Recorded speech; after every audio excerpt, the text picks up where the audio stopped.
All right, good evening. Welcome everyone to our February 2023 meeting for the City of Troy Zoning Board of Appeals.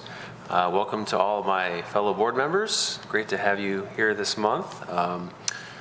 Special thanks to, we have two of our alternates here tonight, Mr. Forster and Ms. Chambers, who are stepping in for two of our board members who are unable to be present tonight, so we appreciate them stepping in and filling out the board tonight. You're welcome. Also want to extend a warm welcome to one of our newest board members, Mr. Tyler Fox, who comes to us from the City of Troy Planning Commission, and also in that role serves as a liaison. So there's always a member of the ZBA who's also a member of the Planning Commission. So that was previously filled by Ms. Malala Holly, and we appreciate all her service, and now it's great to have Mr. Fox join us. So welcome. We're glad to have you. Let's move along with our agenda tonight. We'll start with the first item, which is our roll call. So Mr. Evans, when you're prepared, can you please call the roll? Mr. Kencree? Here. Mr. Green? Yes. Mr. Desmond? Here. Ms. Chambers? Here. Mr. Forster? Here. Mr. Bossenbrook? Here. Mr. Fox? Here. All right. Now we'll move on to item number 2, which is we will have a summary of our statement of procedure, which is the rules that we operate by to hear cases that come before us. And for that, we will ask Mr. Forster tonight if he will read for us our statement of procedure. The Zoning Board of Appeals is a group of 7 of your neighbors appointed by the Troy City Council to decide on requests for variances and other matters that are brought before them. A variance is a relaxation of the literal provisions of the zoning ordinance. Applicants must indicate a hardship or practical difficulty with the land that would warrant the granting of the variance. The board will hear the items in the order that they appear on the approved agenda. When the item is called, the chairperson will verify that the applicant is present. Then the city administration will summarize the facts of the case. If there is less than a full board, 7 members, present at the meeting, an applicant may request a postponement so his or her request can be heard by a full board. There is no request for postponement. If there is no request for postponement, the applicant will then be given an opportunity to address the board to explain the justification for the action requested. After the applicant makes their presentation and answers any questions that the board may have, the chairperson will open the public hearing. Any person wishing to speak on the request should raise their hand and, when recognized by the chairperson, come to the podium.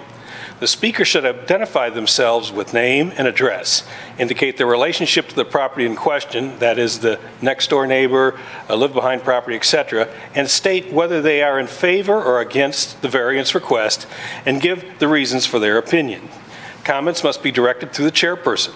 Comments should be kept as brief as possible and closely pertain to the matter under consideration. Only one person will be recognized by the chairperson to speak at one time. At the conclusion of the public comments, the chairperson will close the public hearing. Once the public hearing is closed, no other public comment will be taken unless in response to a specific question by a member of the board. The board will then make a motion to approve, deny, or postpone the request. In order for the request to pass, a minimum of 4 votes are needed.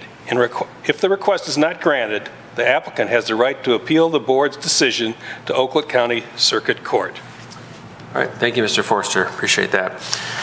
All right, let's move on to our third item, which is approving the minutes from last month's meeting, January 17, 2023.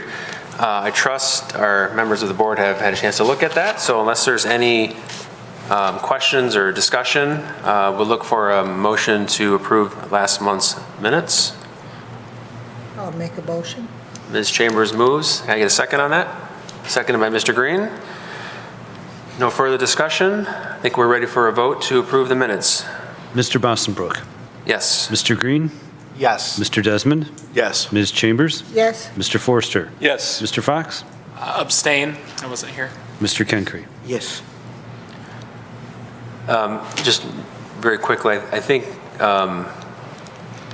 we need a vote on the motion to the minutes regardless of the presence from last month. Yes. Okay, then yes, if everyone Yes. just confirmed. You could vote on the amendments even if you weren't at the meeting. It's come up before, so, yeah. Lovely. Okay. Thank you. All right.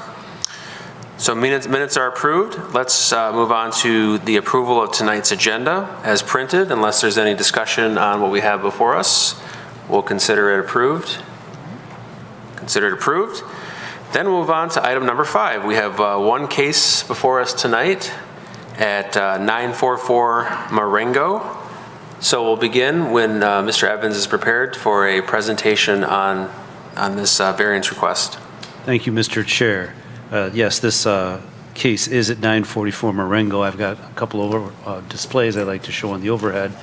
Now, this is a wide-angle view of an aerial of the neighborhood. South Boulevard is to the north. Rochester Road bisects this. And the property on Marengo is down at the bottom here. And I'll continue to zoom in on the subject property in the neighborhood. You're a little quiet. I was wondering. Oh, thank you. Thank you. Do I need to start over? I guess not. Okay. So, yes, as I was saying, the property's on the south side of Marengo, circled in red. Now, the colors that you see overlaying the aerials indicate zoning to the northeast and adjacent to the east. That's a community business zoning, non-residential, but everything you see in the yellow, north, east, south, that's single-family zoning, zoning the same as the subject property, R1B. And I've zoomed in closer on the subject property. The applicants provided a diagram showing the proposed lot split. Marengo here is at the top. The applicant looks to split the property into 2, and each resulting parcel will be 72.61 feet in width and frontage, and the ordinance requires a minimum of 100 feet of width and frontage. So he's seeking relief from the board here tonight. I'll turn it back over to the board for any questions. Okay, thank you, Mr. Evans. Does any member of the board wish to be recognized to bring any questions to city staff? Yeah, Mr. Kincrey. What is the width of the other parcels on that street? I don't know. We perhaps the applicant could talk about that.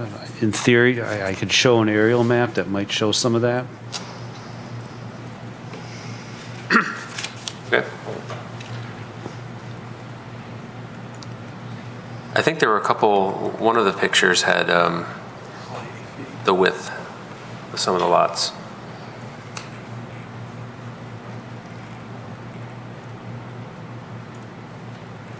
I had page 28 of the packet, PDF. Mr. Chair, I'll put that on the overhead so everybody knows what you're referring to. We can ask the applicant about that too, but. Any other questions for city staff? I don't see any hands. All right, thank you, Mr. Evans, for presenting. At this point, I would ask the applicant or their representative if they would wish to come forward to the podium. If you could, sir, state your name and your relationship to the property. And we have what you already presented in our agenda packet, but if you could address us and focus on the statement of practical difficulty and the other things that we have to consider whenever you're ready, sir. Thank you. Good evening, zoning board members. Good evening, Mr. Chair. My name is Ali. Thank you for the opportunity to present the variance request before you this evening. I am the owner of the property located at 944 Marengo. Please accept the following statement of practical difficulty in support of non-use variance request for this property. The property is a single-family home zoned as R1B. I am proposing a lot split that would create 2 equally sized parcels. The intent is to keep the existing home located on the easterly portion of the property and build a new home sometime in the future on the newly created vacant lot after the split. The proposed home will be similar to the existing newer homes in the neighborhood. The size and the floor plan of the proposed home and the style have not been established yet. The property has an interesting history. as I included in the packet, dating back almost 100 years. It was originally platted on February 21st, 1925 as part of the Troy Little Farm subdivision. 60 of the 75 lots created at that time in the subdivision had lot widths of 50 feet or less. The property was initially platted as Lot 55, 56, which were 2 buildable lots, and half of Lot 57. Another unique characteristic is the platting of a 20-foot wide public alley between the subject property and the adjacent lots 1, 2, and 3, and 4 with frontage on Rochester Road. If we fast forward almost 35 years from back in 1925, the public records indicate that the subject property was replatted on July 13, 1953 as part of the newly formed subdivision Clark Estates. The 2.5 lots were all combined to create Lot 1 as reconfigured in the new Clark Estates subdivision. In 1953, Troy was still a township and a zoning ordinance had not been created yet. City of Troy records indicate that on June 24, 1957, the city's first ordinance was established. The existing house on this property was built prior to the lot being zoned as R1B under the newly implemented zoning ordinance. Another significant historical fact is the vacation of the public alley adjacent to the subject property. Public records indicate that in 1987, the full width of 20 feet was vacated to lots 1, 2, and 3, and 4 of the Troy Little Farm subdivision. Streets and alley vacations, according to city standards, should be split in half with all adjacent properties. If this would have been done, the subject property would have gained 10 feet in lot frontage. The basis for the variance request related to the property width requirement is under section 4.06C of the Troy zoning ordinance. This section requires that a property zoned R1B have a minimum road frontage width of 100 feet. The proposed split of lot 1 would result in 2 lots, each with 72.61 feet of frontage. This will require a variance of 27.39 feet for each lot. The new parcels otherwise will comply with all other dimensional requirements under the current zoning ordinance. The standard for granting a non-use variance is more lenient than for a use variance. The precedent for non-use variance has been established by case law, specifically Heritage Hill Association, Inc. versus Grand Rapids, which states that to justify the grant of a non-use variance, there need only be a showing of practical difficulty. It is not necessary to show unnecessary hardship. When analyzing practical difficulties in the context of a variance request, Michigan courts consider, quote, whether the denial deprives the owner of the use of the property, compliance would be unnecessarily burdensome, or granting a variance would be substantial justice to the owner. This was established back in 2004 by the case Norman Corp versus East Tawas. A detailed analysis of the property on Marengo Drive of all the properties that are part of the Clark Estates subdivision provides substantial evidence that the proposed variance request will result in 2 lots, parcel A and parcel B, that will match harmoniously with the existing character of the neighborhood. I'd like to briefly go over 3 aspects of the future vacant lot as proposed by the variance application. The first is the lot frontage. 22 of the 26 properties on Marengo that are part of this subdivision have lot frontages of 80 feet and not 100. The proposed lots resulting from the split will have frontages that are only 7.3 feet less than 85% of the properties on Marengo. Next is the width of the houses on Marengo. I included the data in your packet, and this was done to analyze the neighborhood to understand what it really is built there today, what's existing. And the average width of the 26 houses on Marengo is actually 50 feet, and that's the front elevation of these homes on Marengo. The maximum width of the future home that's being proposed here will be built on this lot with the required side yard setbacks of the zoning ordinance today will be approximately 44 feet, and that's 6 feet less than the average home of all the homes on Marengo. The last feature I want to discuss is the distance between the houses. An analysis was done of this as well of all the homes on Marengo, and the average distance between the 26 houses on Marengo is approximately 31 feet, and that's the distance between the houses, not to the property line. That's wall-to-wall, elevation to elevation. The distance between a future house on this vacant lot and the house to the west at 926 will be approximately 38 feet. And the distance between a future house on this vacant lot and the existing house at 944 will be approximately 34 feet. Both distances will be greater than the average in the neighborhood. The detailed analysis about the lot frontage, house widths, and distances between the houses clearly shows that the two lots resulting from the requested variance will match harmoniously and contiguously with the other lots in the existing homes on Marengo Drive. A literal interpretation of the dimensional requirements would involve practical difficulties resulting from exceptional characteristics of the subject property, namely the frontage dimension of the property. These characteristics relate directly to the property itself and are not of a personal nature. These characteristics were not created by the current or previous owner. The characteristics were created by platting modifications that occurred more than 75 years ago before the city even had a zoning ordinance. The characteristics were created due to the replatting of the property in 1953 from its original plat in 1925. This replatting took multiple legally buildable lots and combined them into one lot.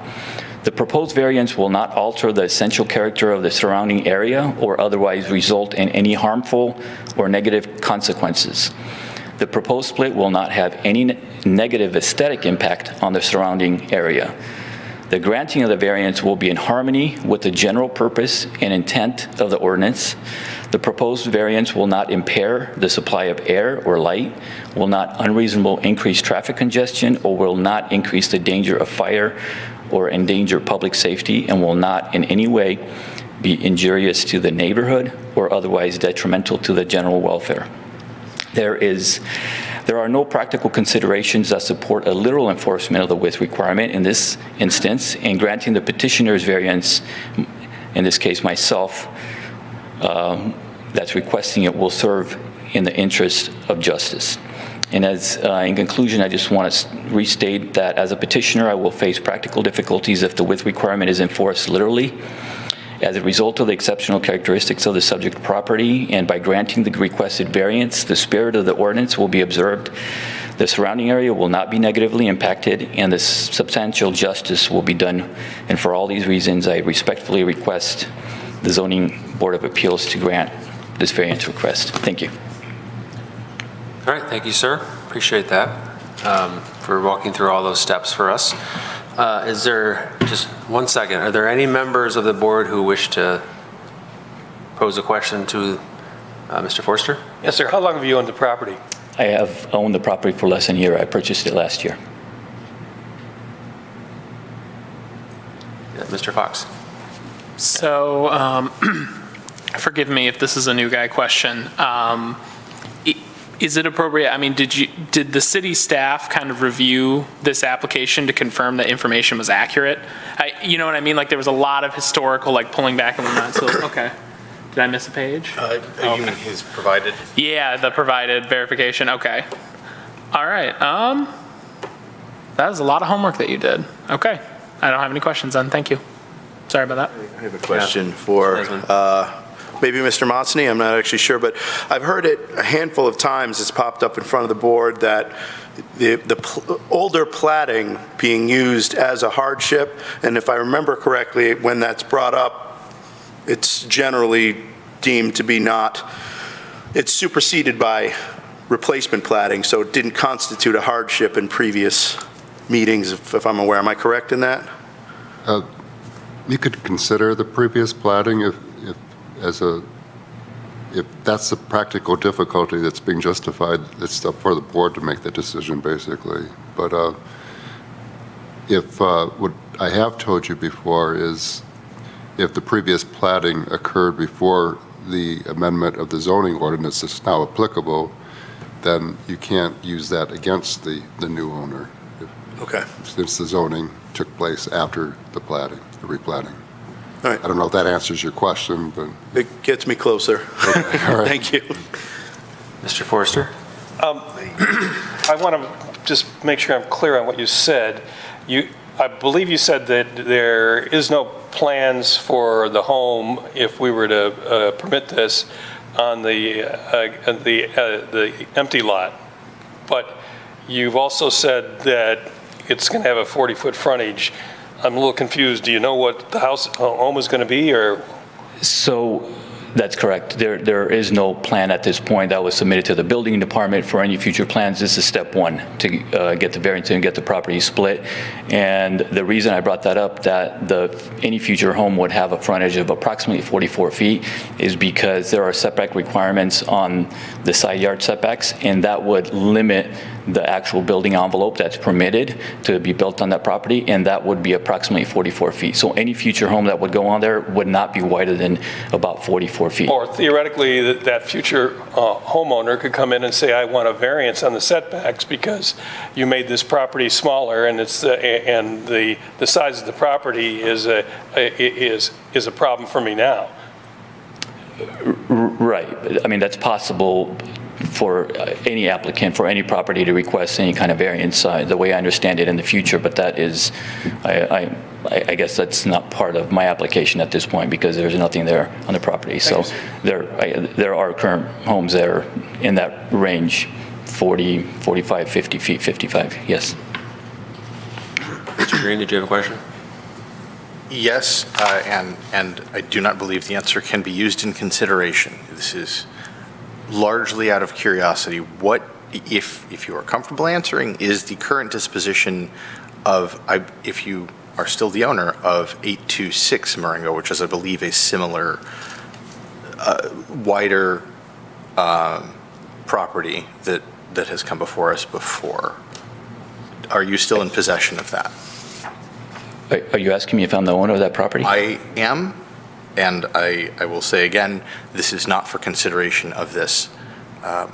It is for discussion at some later point with this board. Mr. Mazzini, And if you choose not to answer, I'm not. Is that something that is relevant that I have to answer what other properties You direct the I question own? to the chair. Mr. Chair, I'd like to ask the city attorney is that relevant as what other properties I own or not own in the city? Is that relevant to this situation?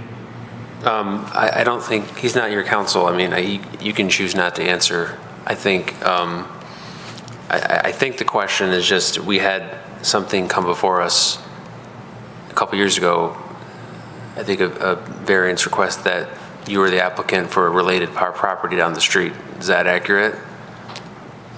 Is that relevant to this application? I think it's just I'm the not question sure. Mr. Green is asking. Yeah, as noted, this is not for consideration. I will not use it. If you feel that I have, please bring that as a concern. I'd like to answer your question in this way. I own other properties in the city of Troy, obviously not just this property, because I don't live in this property currently, and so I live somewhere else. I'd like to. That's sufficient, and thank you very much. Any other members of the board wish to ask a question to the applicant at this point? I think we're satisfied, sir. Thank you. At this point, appreciate your time and your presentation. All right, at this point, we will move along to the public hearing portion of this variance request. So I will open the public hearing. We'll start with anyone here present physically. If you wish to come forward to the podium, please step forward and please state your name, your address, and whether you don't support the variance request, and if you can give some of your reasons. All right. I'm Dennis Riebman. I'm the next door neighbor at 926 Marengo Drive. I lived there about 13 years now. My biggest concern that I'm against this is drainage. We have a huge drainage problem already. My house gets a lot of water under it every year. I have a crawl space, not a basement, and I have to have a sump pump in there to keep the water out of it, and it still is challenging to keep the water out of it. If he were to build another house there, he would definitely have to build it up because it's a swamp. I can tell you the previous person, not owner, but tenant that lived there, I used to cut the grass for her, and it's a swamp. From basically late April to June, you can't get a riding lawnmower in there because you will get stuck. I got mine stuck several times. It's going to cause drainage in my yard. And there's also a drain out in the middle, what he's trying to split. Right there, approximately where the 72.61 feet are on the left-hand side, there's a city main drain, I guess you'd call it a city drain, but a drain out there that I'd be curious of where a driveway would go to allow access to that property once it's split, because that drain would be right in the middle of it. So there's major drainage issues is my biggest concern. Sir, can you just go back? What address do you live at? 926, the next door lot. Mr. If you bring that other map Evans, back would you up, bring up right the there. That's my house right there. Thank you. Appreciate that. Okay. Any member of the board want to follow up with any questions? Nope. Thank you, sir. Appreciate your time. Are there any other members in the public who would wish to come forward and speak to this variance request? Please step forward and state your name and your relationship to the property, and we would love to hear from you. I'm Barbara Webb. I live at 787 Ma'am, I think you have to put the microphone down. Marengo. Is that better? I would like to thank each one of you for being here tonight. I totally appreciate the work you do for the city. I have lived at 787 Marengo for 37 years. I spent 19 years in Birmingham, sidewalks, streetlights, paved streets. Spent 9 years in Berkeley, sidewalks, streetlights, paved streets. What am I doing here? I like living on Marengo. I like being in Troy. I like sending my children to Troy schools. And I just want to be here tonight to briefly say to each one of you, you have heard the history and letter of the law approach to this. I want to give you the practical application of what is going on here. This street is low on that end, very low. Last year, we had a drainage problem, and it wasn't at 926. I'm shaking, I don't usually do this. I apologize. It's okay, take your time. It was at 914. If you were literally on my street where I've lived for 37 years, that 914, they have a basement. There was a flooding problem so bad there. Their basement got sewage water in it. They put trash on the street, out on the street. I was driving down the street. A woman went by there, stopped. She was garbage picking through their trash. I said to her, I said, you know, I don't want to get in the middle of anything, but I said, the trash that's here is trash from their basement. They had to throw things out. Was there anything you really needed, or were you going to pick something up? She says, yeah, a fan. And she said, oh, thank you. And she says, I'm going to pass. I says, I would too. So I pulled away from the street, and what are you going to do? I've been there 37 years. It is what it is. I live at 787. I'm the highest part of Marengo. That part of Marengo, one of the reasons we bought the house was we knew Troy was low. Somebody said there's a well between my house and the one next to it. One of the neighbors that's been there for years confirmed that, said one of the city employees said there's a lot of those, I think are they artesian wells in Troy? I have a high spot. I have a basement, I have a high spot. But I'm noticing at that picture,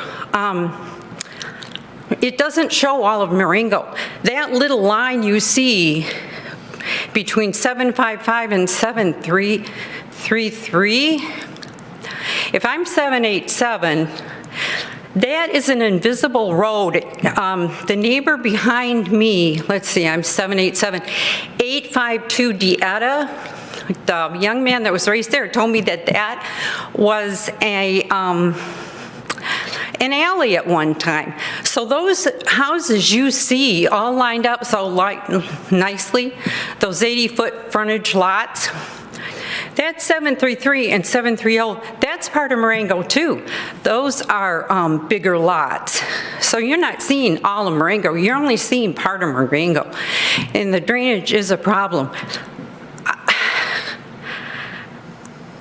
I just personally can't vote to give this approval because of the drainage issues. And that main drain is there. When you had that other picture up there and it showed that number 721 or something, that's right where that main drain is.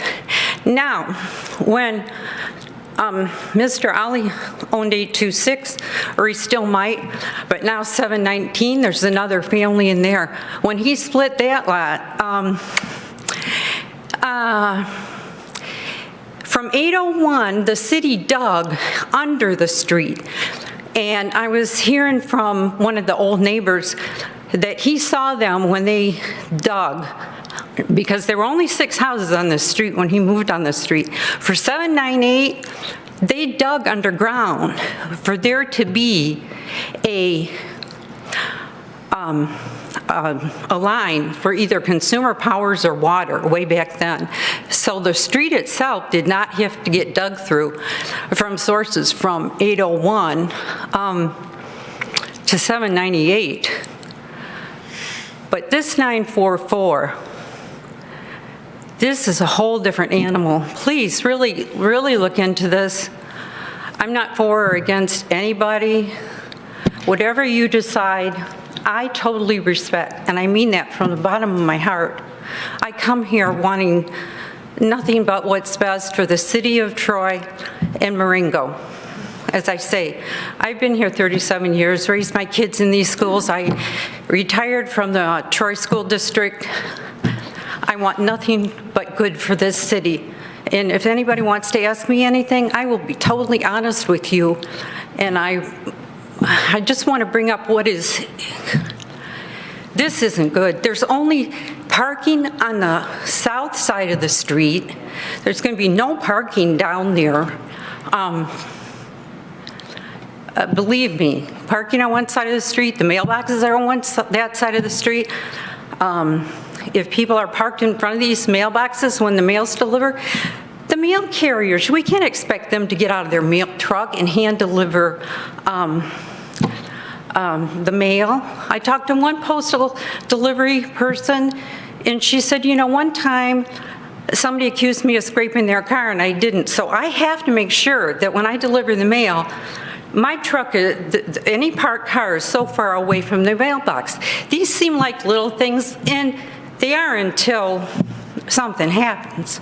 So I just ask you, and I thank the city of Troy for having that 100-foot frontage. We're moving forward. This is 2023. This is what we've been doing for the past 37 years I've been in this city. So I just ask you to please make the right decision, and I thank you. Thank you, ma'am. Each one of you. Thank you. Appreciate it. Now, is there any member of the board that would want to follow up with the? Okay, thank you. We appreciate your time and your coming out tonight. Any other members present who would like to speak to this? All right, no one's coming forward. I know we had one letter that was before us, and Mr. Forster, if you could just read that for the record and for the board.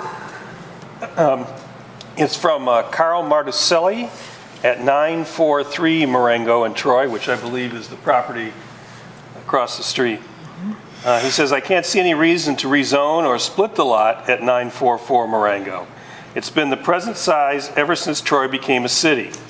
Others have tried to do this in previous years, and other owners have tried too. Thank you, Carl Martuselli. All right, thank you, Mr. Forster, for that. Okay, you see no more public comment. I'll close the public hearing, and I will invite the applicant. If the applicant would like to come forward, it's his decision. If you'd like to respond to anything that he's heard from the public comment, he can.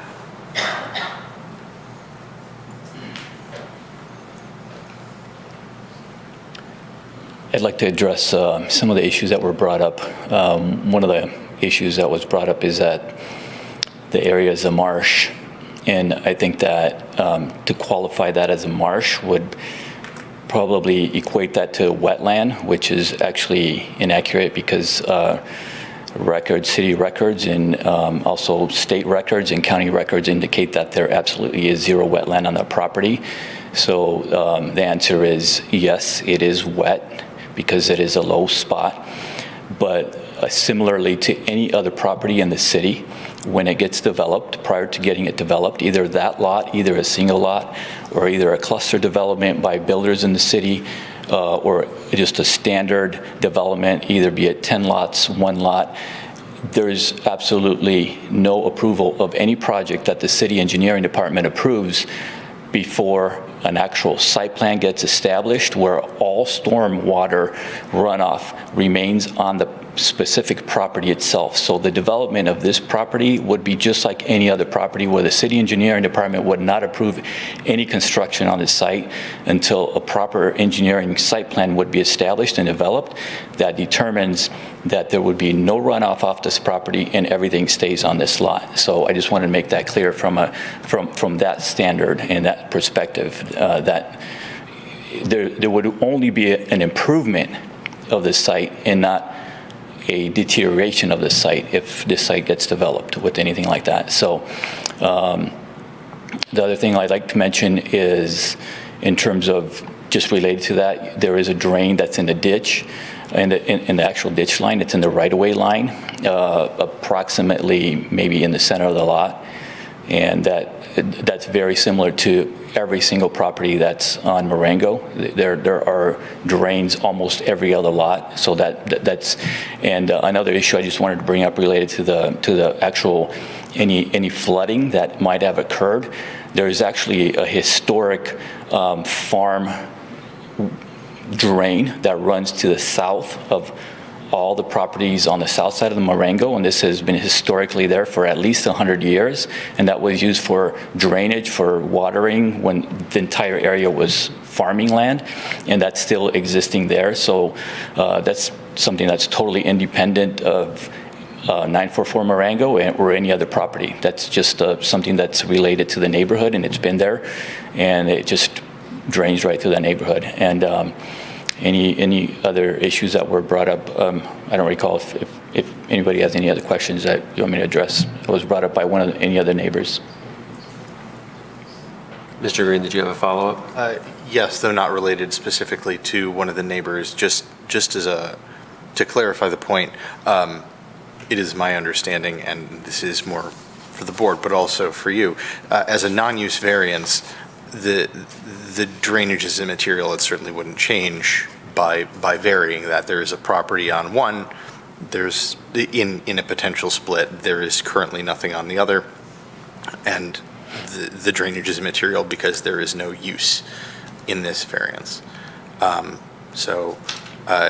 Is that your understanding as well? Because there's no use, the drainage, there is no consideration of that portion of the land. Well, my understanding of the way the two types of variances is the first variance is a non-use variance, which is actually a dimensional variance, either a setback variance, a size variance, and a use variance would be a variance related to the type of use that a certain site or a structure would be used for, and that's the way I understand it. So in this case, yes, whatever the site is in terms of drainage is kind of irrelevant to the request. The request more is of a dimensional, and the site drainage is something that gets resolved in the future with the project and the site plan that gets submitted to engineering. I agree. That's the way I understand it as well. So I have one quick question to follow up.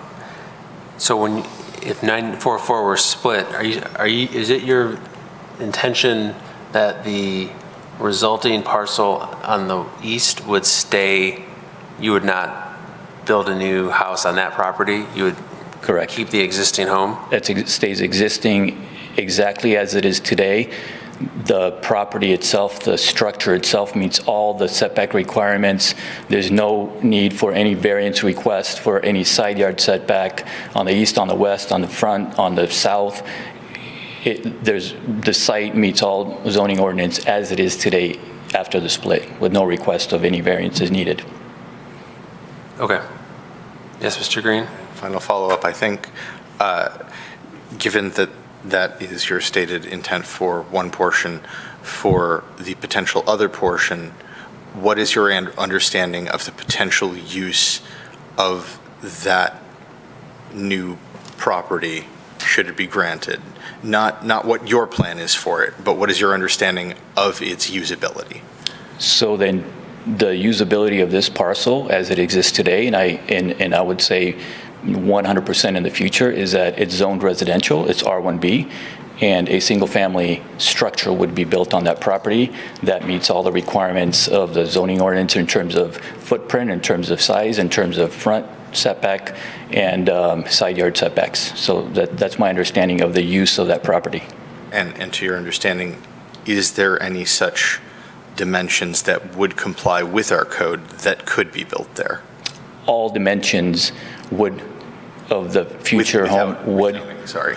Of the zoning, all dimensions. So what I mentioned earlier in the presentation, that when I was up here about the 44-foot width, there are many sites in Troy, especially in the R1D and R1E district, that have homes on there that are 40 feet in width. So that building footprint, anywhere between 40 and 50, is very common in the city, in R1B as well. It exists on Marengo and exists in other zoning areas that are zoned different. And so the use would be a single-family home that would comply with the side yard setbacks and all other requirements of the zoning ordinance in terms of size, and the building footprint that would meet all the requirements of the zoning district.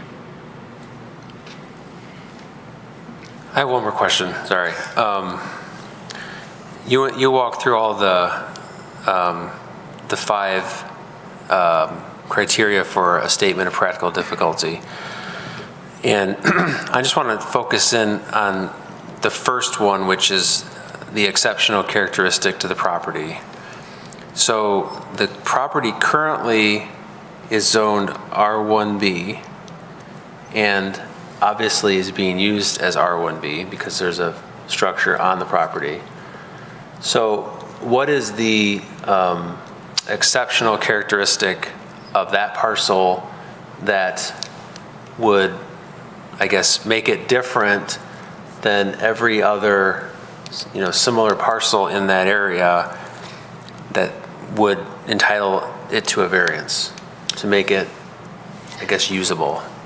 So I can list at least 3 exceptional characteristics of this property, or at least from 3 different perspectives. Number 1 is how I mentioned the actual platting, the historical platting of this property, how was it initially platted and then replatted. And that's very unique because this is really on the south side and pretty much in the entire subdivision, because the subdivision, Clark Estates, actually ends right at 755 and 750. That's Clark Estates. Anything beyond that is actually a completely separate subdivision. It's not part of the Clark Estates subdivision, even though Marengo continues beyond that. So the first exceptional characteristics is the uniqueness of the property. Just looking at the overall aerial, you can see it right away that every single other neighborhood, every other single parcel on Marengo, adjacent across the street with the exception of 943, they are 80-foot properties. They are 80-foot lots. That was the original plat with Clark Estates. So that's one exceptional characteristic of the property, the way it was initially platted and then replatted. The other exceptional characteristics goes back to 1987 when there was a 20-foot alley there, that if that would have actually been vacated according to city standards, the way it's done today, that an alleyway actually gets split 10 foot to the adjacent property to one side and 10 foot to the other side. And that was not done for whatever reason. I don't have the actual history behind that. And that's another exceptional characteristics, as in the reduction of the frontage because that alley was vacated the way it was without any historical information on that. And the other exceptional characteristics of the property is just looking at this parcel without having the history behind it, it was built for a future use of that parcel. The house was not built in the middle of the lot. It was intended by that property owner for some future use of that lot. It was not intended to be left vacant with this neighborhood being built out like that. Since 1957, gradually every few years there was another home added to this neighborhood. And just geometrically, you look at that parcel and it's not a full 80 feet, and the whole neighborhood was never 100 because it was never platted that way because the zoning ordinance actually didn't exist at the time of the plat. So those are the three exceptional characteristics of this property that are unique. There's nothing else really on Marengo that is this unique just geometrically with the frontage. Okay, thank you. I think we're set, sir. Thank you for taking some follow-up questions. All right, at this point, we will take it back to the members of the board for some discussion on how to act on the variance requests. I think, Mr. Desmond, you want to start? Is there any verification of this alleyway that was vacated? Do we have any information about that? Not initially. We haven't researched that. Generally, as Mr. Appian said, if the alley is vacated, if the parcels on both sides of the alley are in the same plat, then it's split. But if they're not on the same plat, for instance, if the alley is in one plat and there's a different plat on the other side, then that rule does not apply. So, I mean, I don't know the history either, but it could have been a situation where the alley was in a plat different from this lot, which the general rule would not apply. But again, I don't know the history. Okay, thank you. Mr. Green. I just wanted to provide a point of information about my earlier question to the applicant. It was out of curiosity, and should I want to know, I could certainly look at public records to have determined that, and I'm choosing not to. As I say, not for consideration. I just wanted to make that very clear. Okay, any other members of the board wish to be recognized? Mr. Forster? So I've got some concerns. Usually people, when they appear before us, they're asking for more room and not less. And my concern is when we make these the two smallest lots in that area, that we'll have two more appeals to us at some point in time for a sunroom, some kind of violation or variance on the setbacks on the side.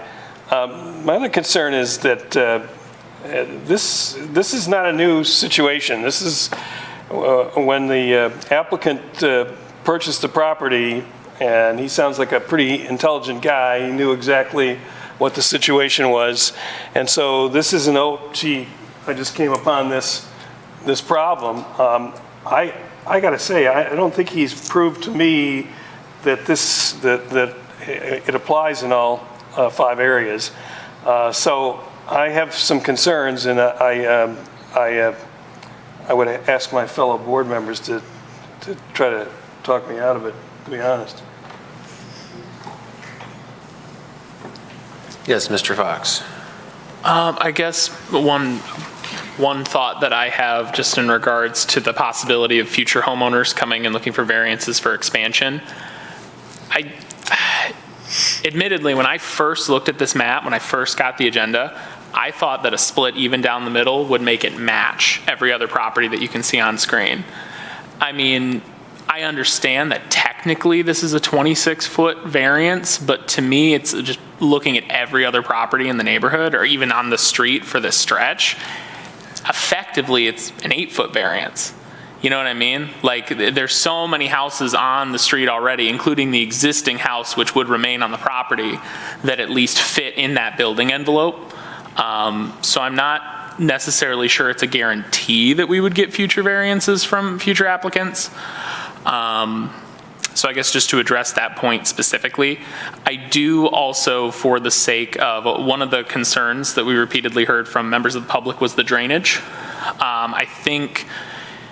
I I do want to 100% confirm, drainage is something that would be hashed out at the planning commission typically, correct? Like that's when the building plans are presented to the planning commission, a separate board, they're the ones who would say like, oh, drainage is appropriately dealt with and addressed on this property. And that's once there's building plans, once there's a schematic. Really, for the purposes of this vote and this discussion, it's just the simple, is cutting this lot in half okay? Not necessarily, are we going to allow a build that's going to flood the rest of the street out? Is that a question? So, yeah, I suppose that's a question to city staff, yeah. Are you able to answer that? Just for a clarification, like drainage is something that is more of a planning commission issue than a ZBA issue. Well, with this matter Question mark. here, Okay, the potential exists if the variance is granted that somebody at some time might Sure. come to get a building permit to build a house. sure. That would not go before the planning commission. Okay, But the engineering department is involved in site grading issues. And we look at that, the engineering department, the city as a whole, when someone comes in to build a new house, to make sure drainage isn't negatively affected. okay. There's no site plan approval requirement for single-family Okay. homes, so that it would not go before the planning commission, but as Mr. Evans indicated, the engineering department would be involved with drainage issues. Okay, so just to clarify, the answer to my question is that it's not a planning commission issue, it's a city administration issue, not ZBA, if that makes sense. Like, I just want to confirm that, like, is drainage something that the ZBA is supposed to be thinking about, or is that something that we should trust the city's engineering department to handle instead of us considering drainage at this time?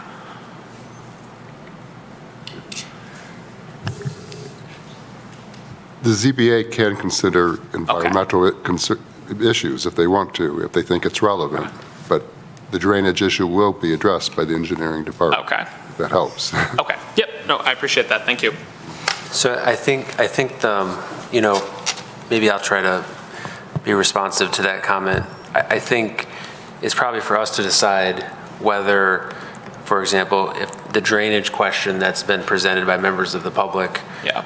does that address the fifth element? And I'm trying to scroll to it in my...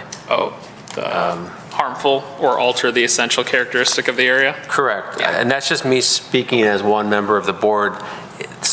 We may, in my view, consider would a drainage problem that's been raised by members of the public during public comment, is that endanger the public safety? Is that, impairing public health? I mean, is that something I guess we have to weigh and come up with a conclusion on? Okay. So, Thank you. yeah, Thank you. Mr. Green.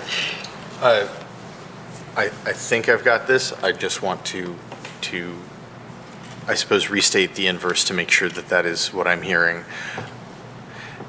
Should the split occur and the property owner, current or future, of the potential split where there is no built, nothing built on it right now, come to the engineering department with a plan, does the city have discretion to deny their ability to build if they are otherwise compliant with our zoning requirements?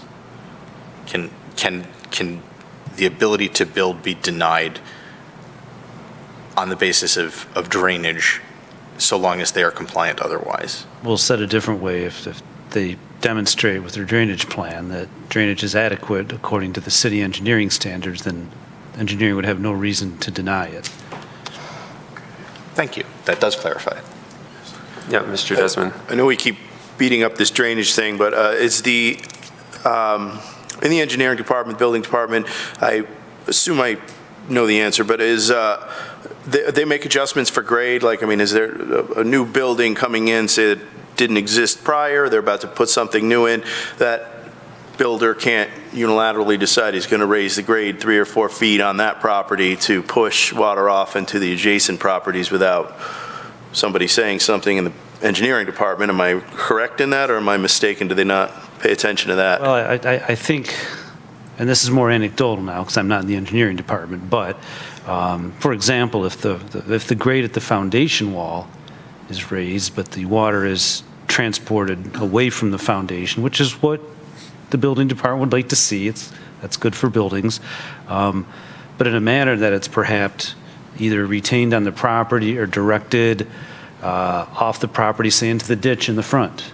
In other words, not to be directed in a manner that affects the neighbors. Commonly, they'll require swales be built in between the property, so the water is going to go somewhere. Right now, we've heard that it doesn't really go anywhere. So when you build a house, there's a tendency to push that away from the house, but you want to do it in a manner and volume that doesn't end up putting it on the neighbor's property. So you make it go on another part of the property. I have seen neighborhood drainage plans, and they get better over the years, where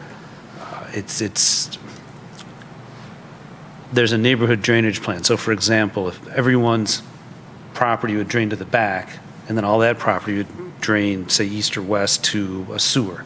Like a community French drain kind of thing? Well, it could be a city storm drain. I mean, I've seen plans like that in real old ones. It's just has arrows that says direction of drainage.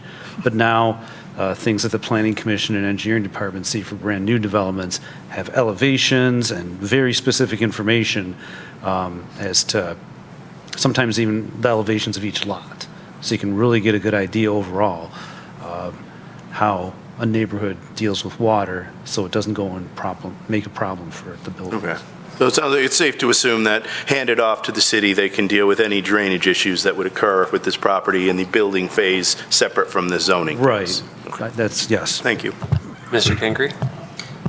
Well, my observation is that the drainage issues taken care of at the building of the house, they may not extend in the years to come because the landscape shifts. My home floods for last 20 years.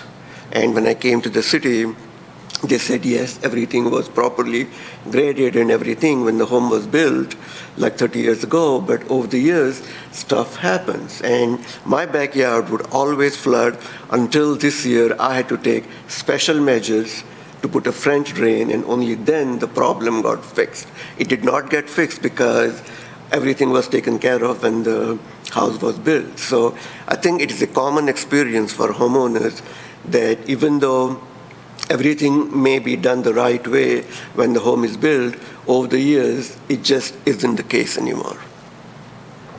Okay, thank you. So I think a couple of comments that I have about thinking about this, the drain, we can't get off the drainage issue. I'm not sure that the actual proposed variance itself has to do with a drainage issue.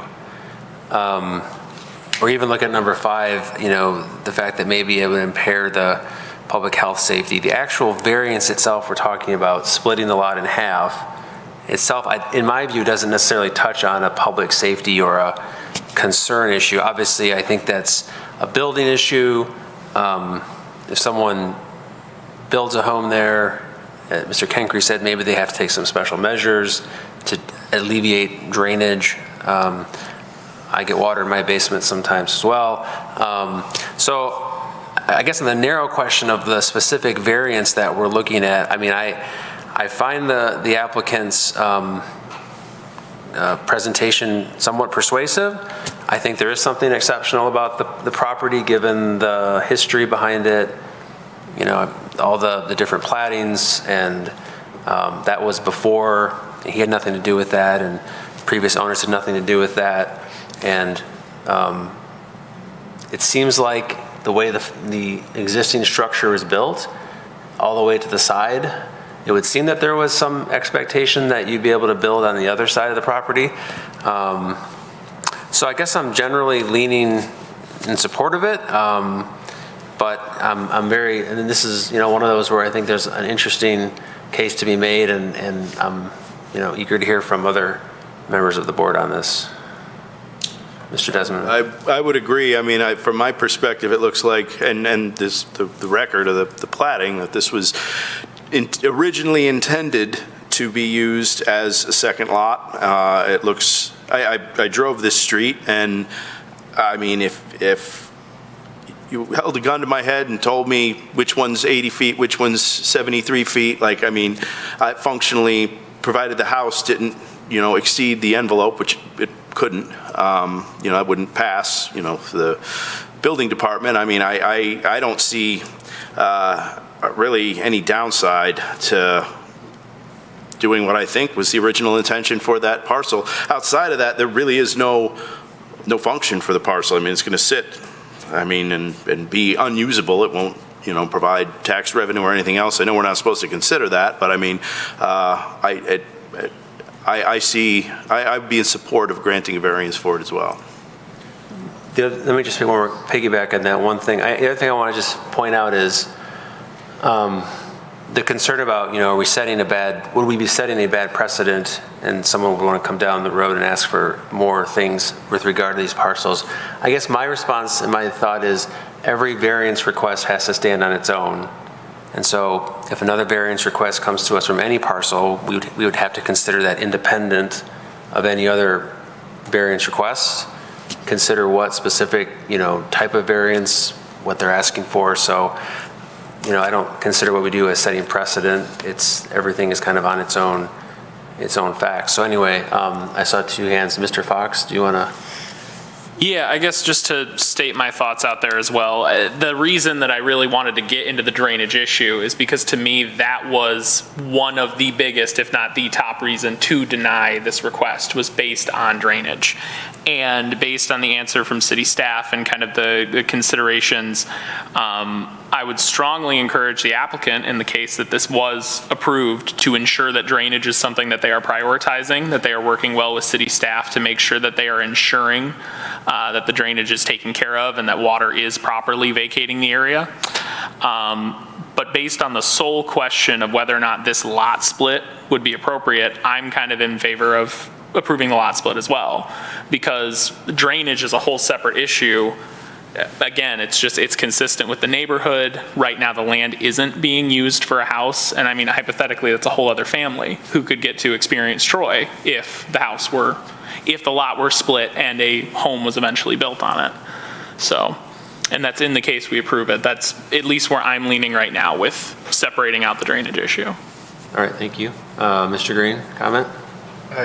Yes, my head is in a couple of places on this. The thing that strikes me is actually above the conditions. It is in point 1, E1, where a literal enforcement of provisions of this ordinance would involve practical difficulties within the meanings of this article, etc.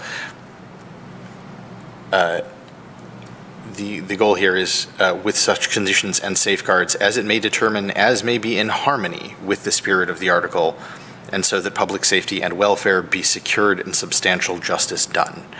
As far as being in harmony, and then we could flow down there from there to point to E2E, I suppose, and look at the 5th requirement where it says it shall not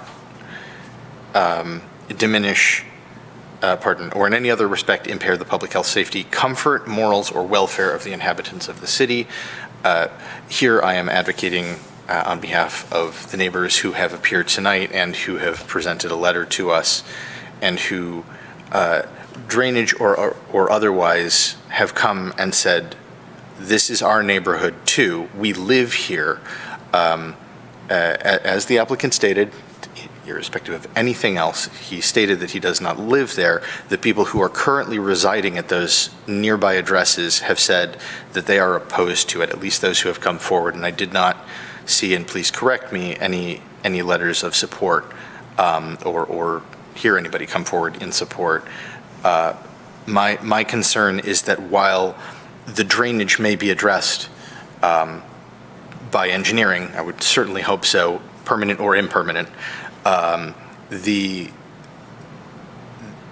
concern, the comfort, morals, and welfare of the neighbors, of our neighbors, and the question of whether it is in the harmony of the spirit of the article is in question to me. I agree, staring at it, same, right? You just look at it and like, looks about the same as the ones next to it. I see that, and as a non-use variance, it has to meet those 5 points, but it's just practical difficulty. But point E there is a sticking point for me on behalf of the neighbors, and E1 is also a concern to me. Okay, we thank you for that. Any other members of the board? I think we've heard from just about everybody. With that discussion in mind, is there a member of the board who would like to offer a motion on the variance request, either to approve, to deny, and their basis? Don't all start from...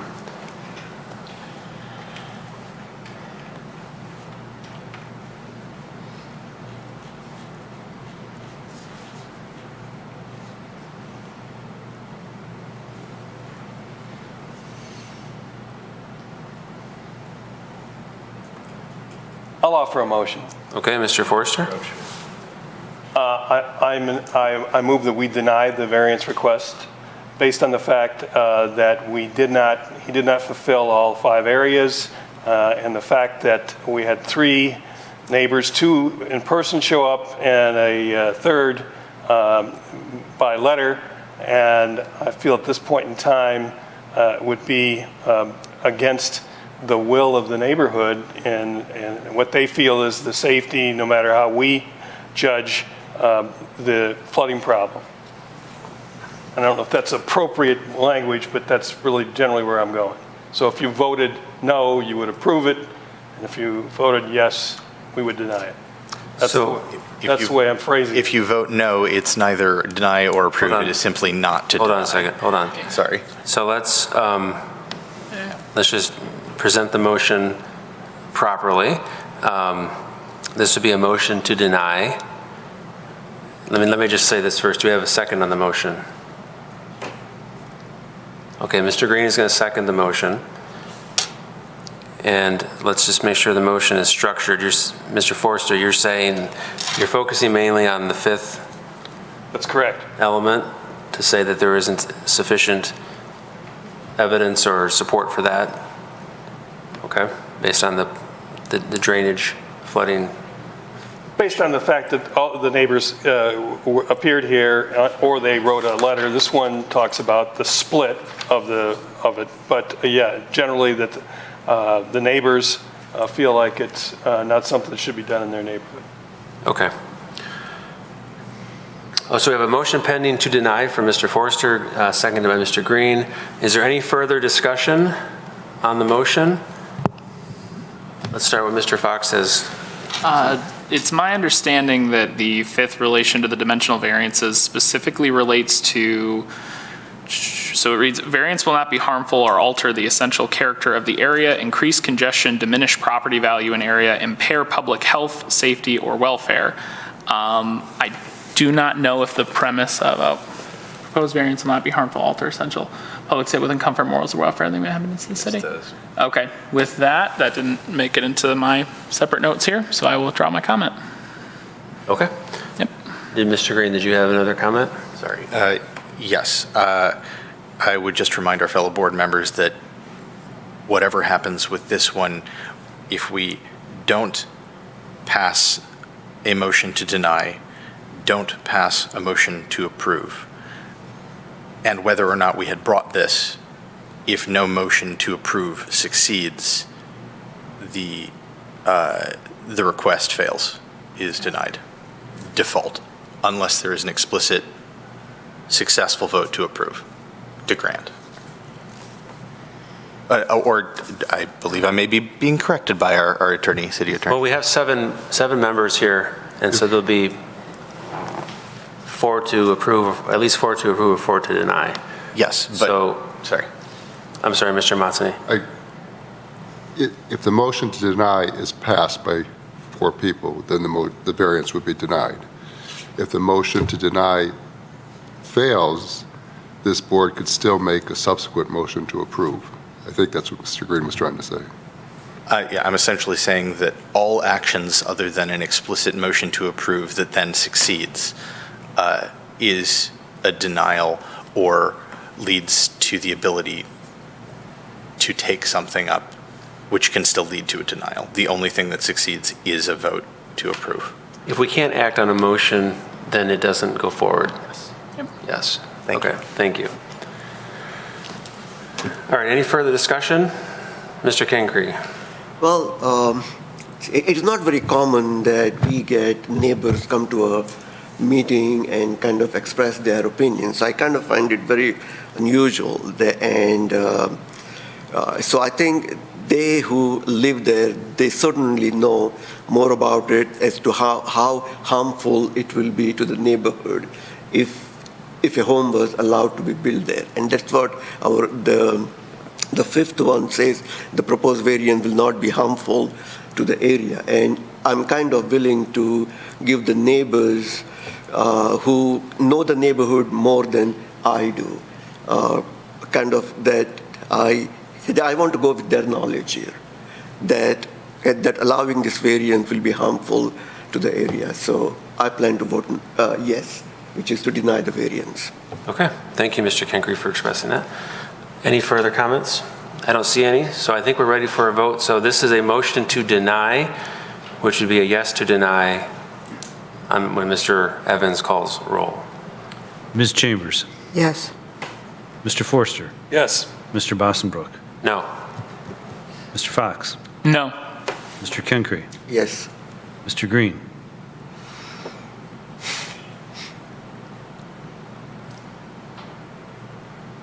Yes. Mr. Desmond. No. Motion carries 4-3. Okay. Motion to deny the variance has been approved. So the variance request at 944, blanking on the name of the street. Marengo. 944 Marengo, thank you, has been denied. Thank you to our applicant and to our members from the public for appearing tonight and presenting and participating in this process. We appreciate it very much. With that, we will move on to item number 6, which is our communications. Do we have any communications, Mr. Evans? No. Not seen any. Any miscellaneous business with item number 7? Nothing's on the agenda. No, and Mr. Chair, if I could, maybe this is communications, but just a couple of notes. We don't have any cases or any other business for our March zoning board meeting, so we're not going to have that. We're going to cancel that.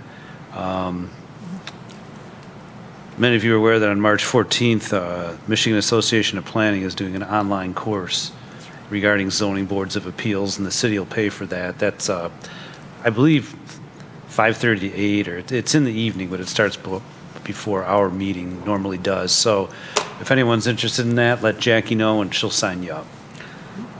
And then finally, had a resident come by today at 1300 Bradley.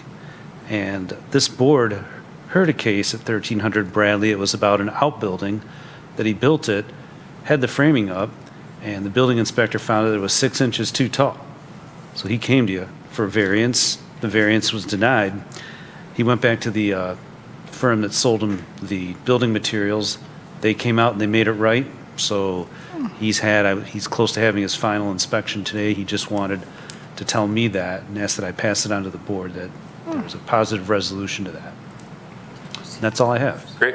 Well, thank you for that follow-up. That was good to hear. Okay, anything else? We have public comment. No public comment? All right, we will adjourn and see you in... Wait, I believe... I'm sorry, if a member would like, you can feel free to come forward to item number... Sorry. I appreciate the opportunity again, public comment. I just wanted to mention that I believe, I respect the board's decision tonight, but I believe it was arbitrary and capricious, and the facts were not used in deciding the case. And although every individual ZBA application stands on its own merit, there have been cases in the past, in the recent past, in the last 12 months, that have ended in 5 minutes without any deliberation and without any taking into account the 5 points. And historically, it appears that this board approves developers, ZBAs, by the stroke of a pen without any deliberation, very much deliberation, and that is very disturbing to see. That it's very unfortunate. You know, obviously I'm the applicant, and getting denied is unfortunate, but this board has not, in this case, I believe, upheld consider the facts of the case. The facts, and I presented that all 5 practical difficulty conditions have been met. Multiple times I presented that.